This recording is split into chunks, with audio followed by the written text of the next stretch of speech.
A paz do Senhor, queridos inscritos do canal Rede EBD. Eu sou seu amigo em Cristo, Pastor Samuel Marques. Graças a Deus, chegamos a mais um trimestre, o quarto trimestre do ano de 2018. Nós estaremos tratando, aprendendo, ensinando sobre as parábolas de Jesus, as verdades e princípios divinos para uma vida abundante.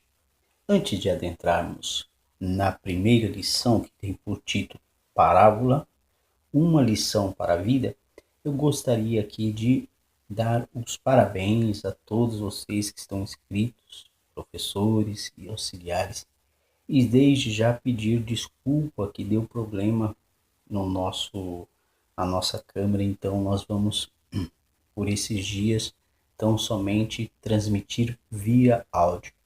Até então, eu acho até um tanto que propício que de repente você professor, você professora de jovem, de adulto, está indo a caminho para o seu trabalho, né? E aí você coloca o fone de ouvido e você só ouve o ensinamento.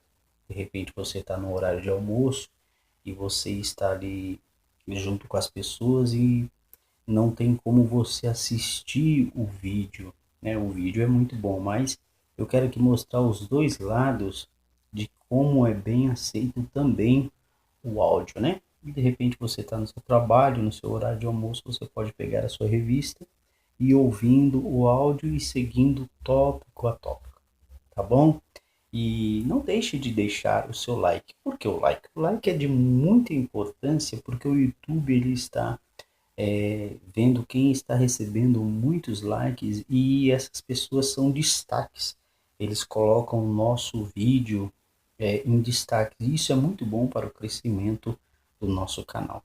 E eu peço a você a compartilhar também, além de você se inscrever, compartilha esse áudio e o nome do Senhor seja glorificado e exaltado. Vamos lá. Primeira lição.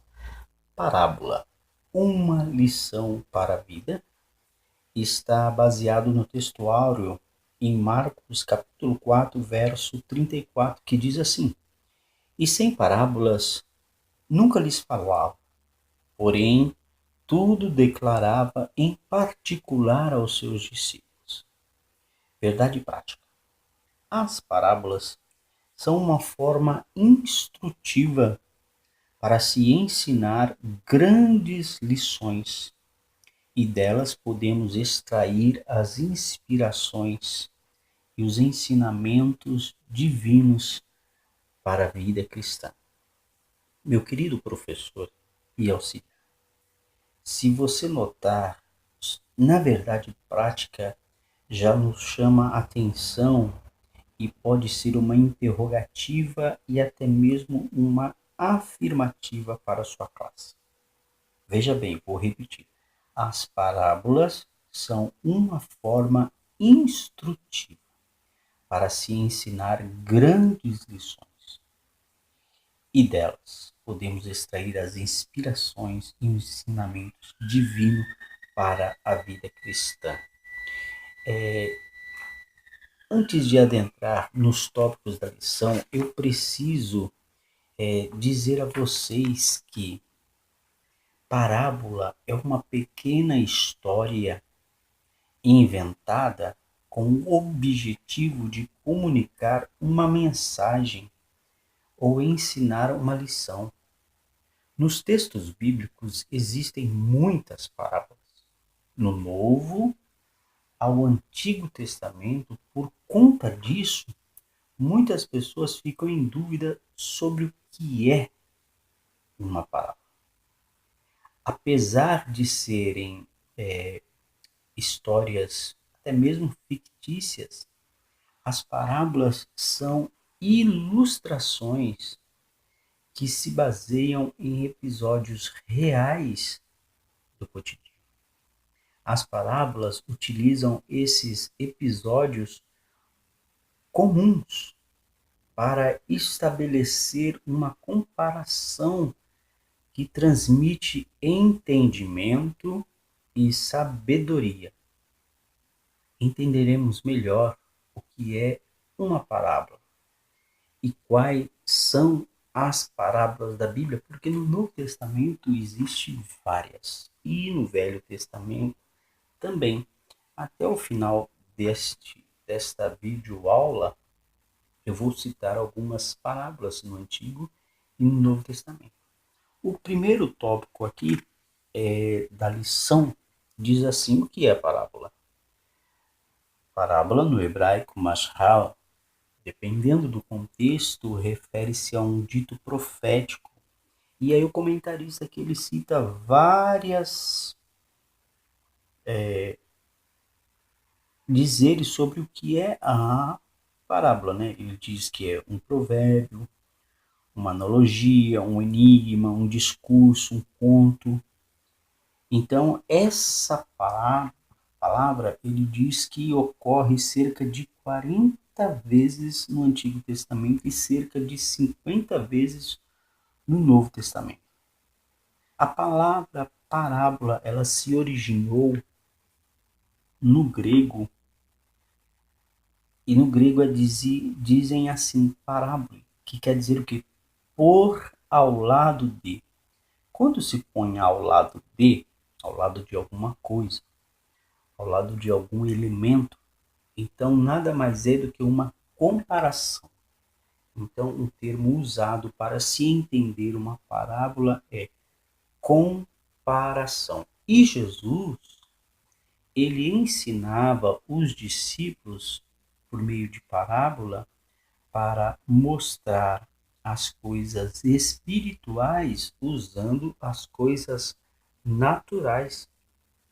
Jesus sempre mostrava as coisas espirituais usando as naturais. O que vem a ser as coisas naturais? As coisas cotidianas, as coisas corriqueiras que acontecia dia a dia naquela época em que Jesus viveu aqui na Terra. Então aqui o comentarista ele relata sobre os outros termos, né, enigma, discurso. Eu quero citar sobre alguns aqui para que você possa ter um leque do que você possa extrair de melhor para que você possa passar para a sua classe. Então veja bem, a diferença entre parábola e alegoria. Né? Como o comentarista disse, eu quero mostrar para você a diferença. Basicamente, o significado de parábola e alegoria se assemelha muito. Uma alegoria é dizer coisa de uma maneira diferente, embora o significado e o sentido de parábola e alegoria sejam praticamente o mesmo. Pode-se dizer que a parábola está mais ligada às histórias breves e descritivas que transmite uma única verdade ou responde a uma única pergunta.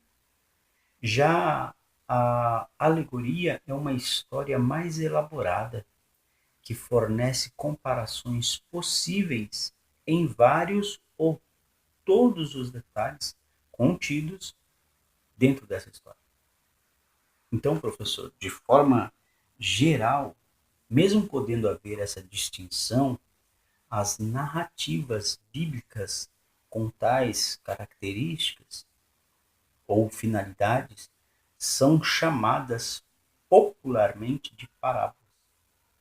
O fato de uma alegoria ser comumente denominada como parábola não altera o seu propósito e significado.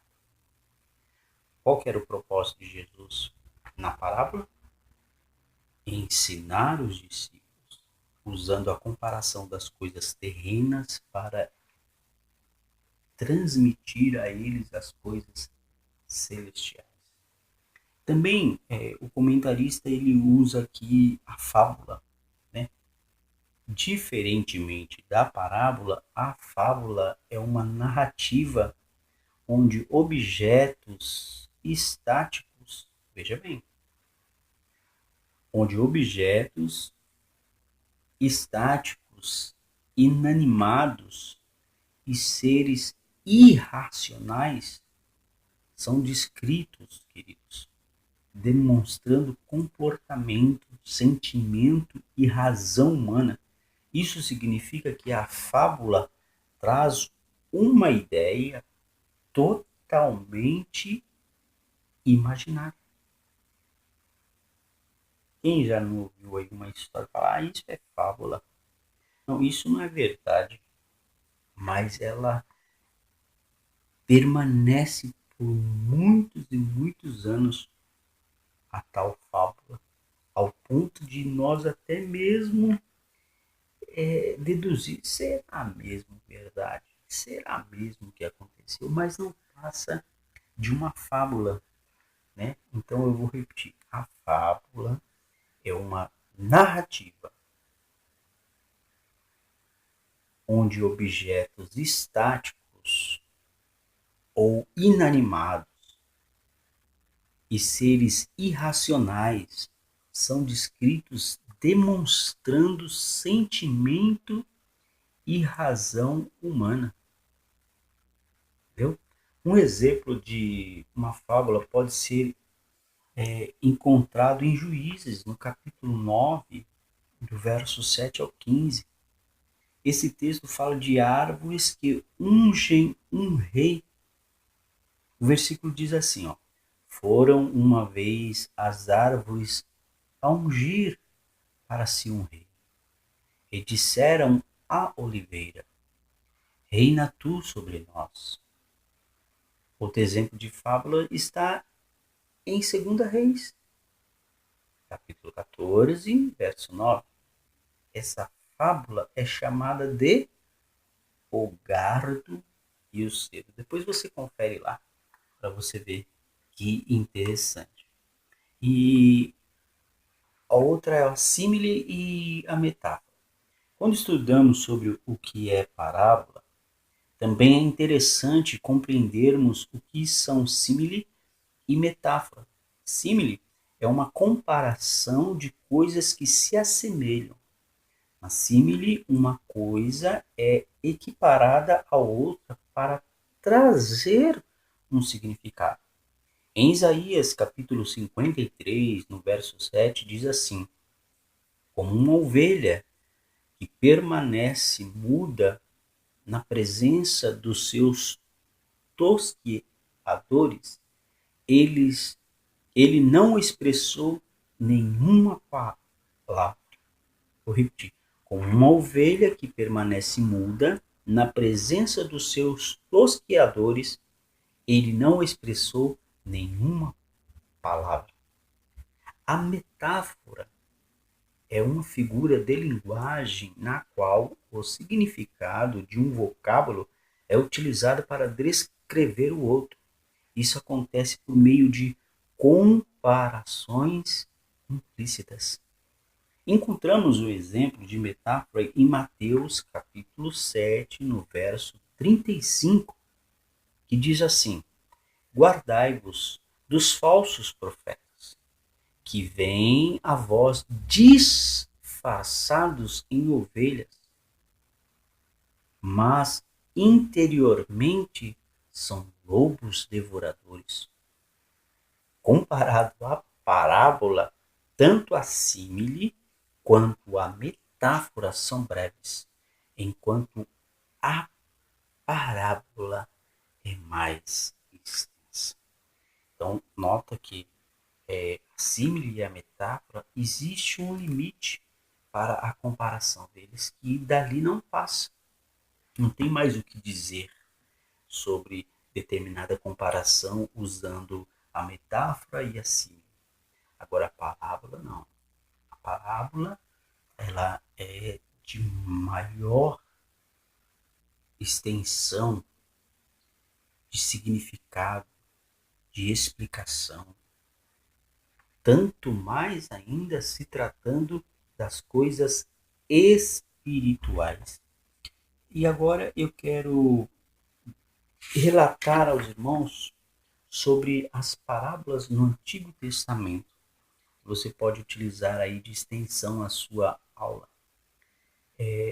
Porque algumas pessoas não sabem, mas no Antigo Testamento as parábolas já eram utilizadas pelos escritores bíblicos.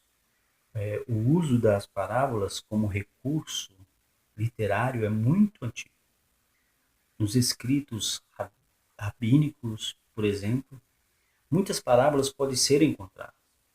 Os rabinos geralmente utilizavam as parábolas para explicar verdades nas escrituras. Eu quero citar aqui 5, para que você possa, de repente, anotar e pedir para que os seus alunos leiam em classe as parábolas contidas no Antigo Testamento. Vamos lá. Primeiro, a parábola de Jotão, Juízes, capítulo 9, do verso 7 a seguir.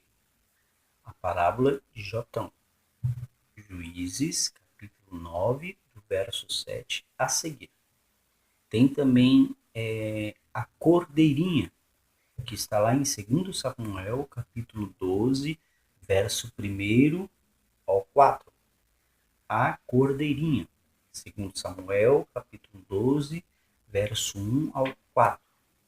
Terceira parábola, os dois irmãos e os vingadores, também está em 2 Samuel, capítulo 14, do verso 1 ao 11. Os dois irmãos e os vingadores, 2 Samuel, capítulo 14, do verso 1 ao 11. Quarta, o prisioneiro que escapou, 1 Reis, capítulo 20, verso 35 ao 40. O prisioneiro que escapou, 1 Reis, capítulo 20, verso 35 ao 40. A quinta e última, a vinha e as uvas. Essa é bem conhecida. Isaías, capítulo 5, verso 1 ao 7.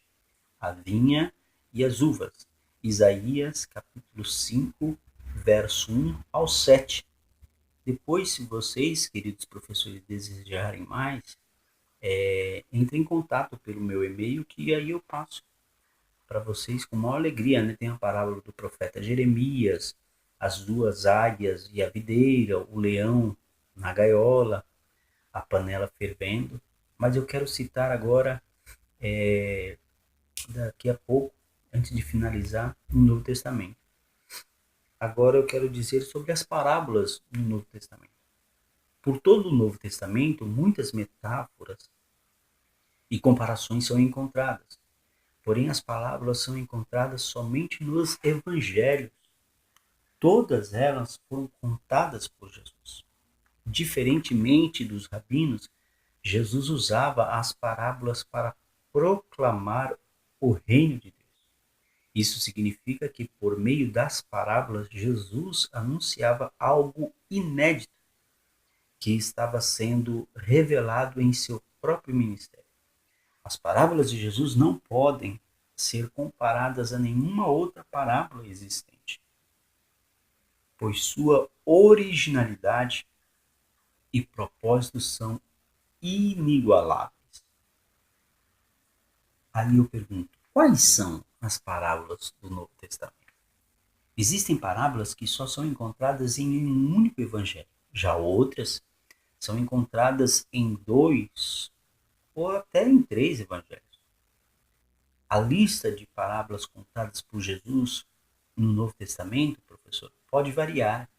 Isso acontece porque alguns textos são alvos de discussão entre os estudiosos. Eles discutem se, de fato, tais textos se tratam de parábolas. Existem textos que, para alguns eruditos, são parábolas, enquanto que para outros o mesmo texto pode não ser considerado uma parábola. Um dos textos mais discutidos nesse sentido é a história sobre o rico e o Lázaro. Muitos acreditam que esse texto não é uma parábola, mas mesmo existindo essa discussão, praticamente todas as listas de parábolas o incluem. E eu quero citar aqui algumas parábolas. Vamos lá? Vou também citar 5 aqui, depois, se vocês desejarem mais, entrem em contato, por gentileza. O joio no meio de trigo, Mateus capítulo 13, do verso 24 ao 30. O joio no meio do trigo, Mateus capítulo 13, 24 ao 30. Coisas novas e velhas, Mateus capítulo 13 e os 52. Coisas novas e velhas, Mateus 13, 52. Agora vamos para o livro de Lucas, os dois devedores. Lucas capítulo 7, verso 41 ao 43. Os dois devedores. Lucas capítulo 7, verso 41 ao 43. Tem a do livro de o Evangelho de São Marcos, a semente germinando secretamente. Marcos capítulo 4, verso 26 ao 29. A semente germinando secretamente. Marcos capítulo 4, verso 26 e 29.